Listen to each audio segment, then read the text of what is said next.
सबड़ी गृहीता आजु लक्ष्मण राम। सबड़ी गृहीता आजु लक्ष्मण राम।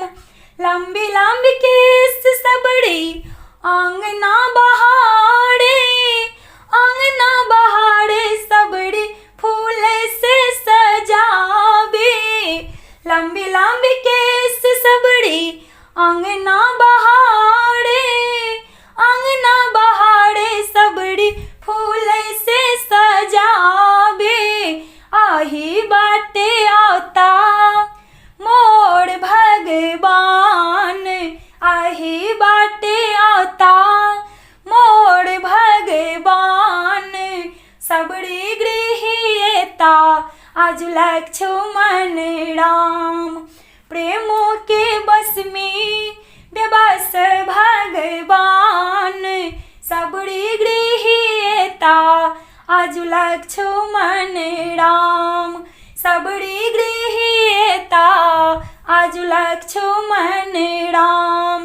कुश के चटाई सबड़ी झाड़ के ओछावे, झाड़ के ओछावे सबड़ी प्रभु के पुकारे। कुश के चटाई सबड़ी झाड़ के ओछावे, झाड़ के ओछावे सबड़ी प्रभु के पुकारे। आही पर बसता मोर भगवान।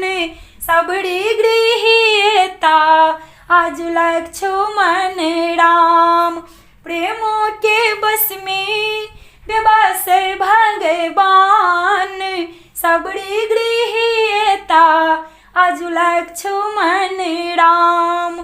प्रेमों के बस में बेबस भगवान।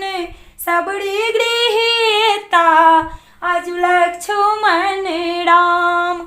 खट्टा खट्टा बैर सबड़ी अपने जे खाए, मीठा मीठा बैर सबड़ी चाखी चाखी राखे।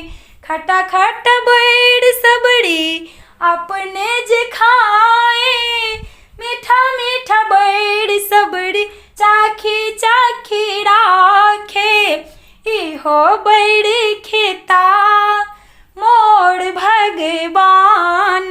सबड़ी गृहीता आजु लक्ष्मण राम। इहो बैर खेता मोर भगवान। सबड़ी गृहीता आजु लक्ष्मण राम। प्रेमों के बस में बेबस भगवान।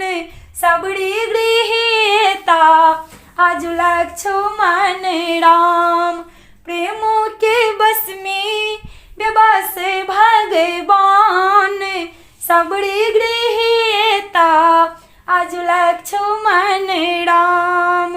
प्रेमों के बस में बेबस भगवान। सबड़ी गृहीता आजु लक्ष्मण राम। सबड़ी गृहीता आजु लक्ष्मण राम।